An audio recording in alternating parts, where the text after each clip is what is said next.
armadong serbisyo ang ginagamit para sa pananakot. Huwag naman galing sa akin. Sa kanila lang ang galing. Thank you. Wow. Sir, Yes. sir, excuse me. Moving past Kutesa and 18 Marines, Malacanang has confirmed that fugitive ex-Congressman Saldico is currently seeking asylum in France. What is your advice to Mr. Ko? Will you advise to let him stay there for the meantime, or will you advise him to come home and, in a way, help form the charges that would implicate those that would do that? Nag-usap kami ni Saldico Wow. month and a half ago. Kailan ba yung impeachment? Nung nag-file kami. Noong mga panahon na yon, bago mag-file, nag-usap kami ni Saldico. And to be honest, takot siya. Sabi niya, Idol, pasensya ka na. Takot ako para sa aking pamilya, para sa aking buhay. Exact statement ni Saldico. At a proper time, no, this will all come out kung mga sinasabi niya. Ang akin lang, kung ano man ang desisyon ni Saldico, kung magkakaroon siya ng asylum sa Spain, kung mag-asylum siya sa France, kung ano man ang Portugal, kung ano man ang desisyon niya, nasa sa kanya 'yon. Importante siyempre, at hindi ko naman mapapanghimasukan, yung desisyon niya para sa kanyang pamilya. Pero ang hiling ko naman kay Saldico, kahit papano, gumawa na ng mga opisyal, apostilled affidavit. Oo, Yes. kasi, Magkwento. oo, kasi alam nyo ho, nung nag-file ng certiorari sa Supreme Court, nag-file si Saldico ng isang document sa Supreme Court ng certiorari na nakuha niya at nag-utos sa Supreme Court ng Sweden. So he did that and officially filed in the Supreme Court of the Republic of the Philippines. So meaning to say, Saldico can very well submit an official document Kahit nawala siya. kahit nawala siya. Kung takot siya para sa kanyang Ebidensya pamilya, niya. yes, he can submit because he already did that. Nasa Supreme Court yan, may precedents na rin yan, at meron naman talagang agreements tayo, convention on that, na pwede kang gumawa ng opisyal na dokumento, affidavit, nang hindi mo kailangan umuwi dito sa Pilipinas. Kung ang Zoom kasi, kung papayagan siya, although dito, as part of evidence, digital pa rin to, Zoom tong ginamit niya from digital media, from his Facebook account. Amazing. Yes, may tanong. Sir, may timeline na po ba tayo kung That is- ipapile yung case sa Sandigan Bayan? Kailan daw, The Ombudsman. Kung may aware lang kayo, sir. aware ba kayo ng timeline? Ng last time po kasi nagpa-press con po si Ombudsman Remulla, sabi niya, May daw. So possible baka mas mapaaga pa. So may idea po ba kayo? Yes, narinig ko yung press con niya na May.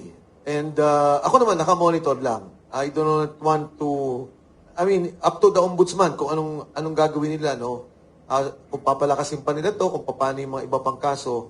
Pero yan, May din. And then, of course, on May 4, opening na ng Congress and May Senate. 4, yes. Diba? So, Wilson, inintay din natin Yes. yung Blue Ribbon Committee. Yes. Diba? If the Blue Ribbon Committee will accept the 18 Marines and will accept the Zoom testimony of Saldico, and if the Blue Ribbon Committee will also call on the different units of the government, the armed services, to make sure that Kutesa will be brought, hindi pa safe kasi kailangan muna natin siyang ma-locate and to provide him protection. At kung sakali man, pati yung 18 Marines, diba, hindi na namin kailangan magtago-tago.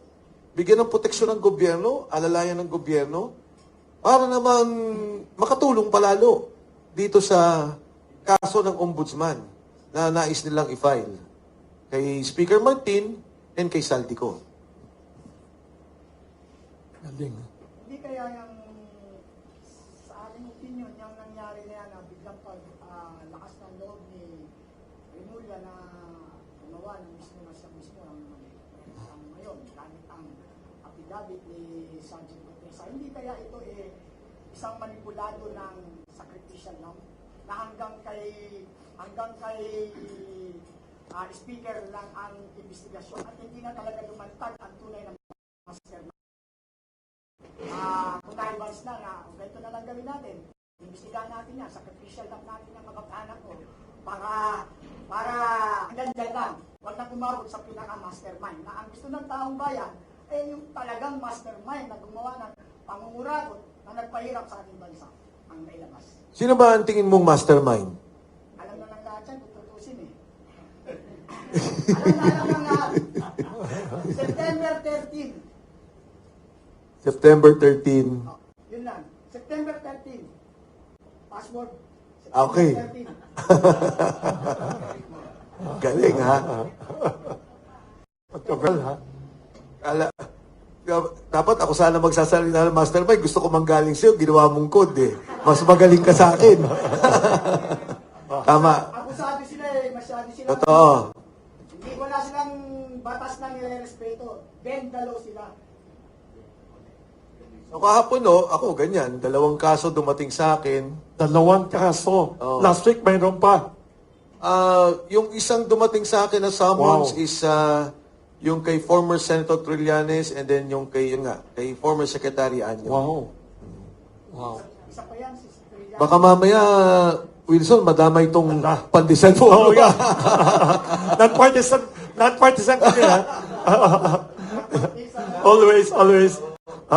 Nakakatawa kasi gusto namin talaga ang katotohanan. Saka people like Secretary Mike Defensor, maganda yung ginagawa niyo, linalabas yung mga tanong na tinatanong ng buong bayan. O buong bansa yung tinatanong eh. Kaya hanga din mga tao sa ginagawa ninyo para kayong Blue Ribbon Committee. Para kayong ano. Ay, may tanong dito. Yes. Secretary Professor, kung di naman, pwedeng tanongin ka namin dun sa update ng probe ng NBI dun sa pinag- Yes. Again, ako nga kasi, if I Oo nga. be the one, okay ako eh. But the lawyer of my wife, ayaw nilang mag-comment. And ang sabi nila, they already issued a statement on that. But sir, you've mentioned po sa isang interview that night, I think that was Friday night sa Correct. Pilan. Sir, can you please explain why do you think this has been politicized on your end, given the fact that what the NBI claims are alleged crimes of human trafficking and meron daw po sila nakita mga droga sa loob ng establishment. Well, can you please explain why this has been politicized? Again, tama ka, nung Friday, nagpa-interview ako. Ako ha? And I have no, wala akong planong huminto na magsalita.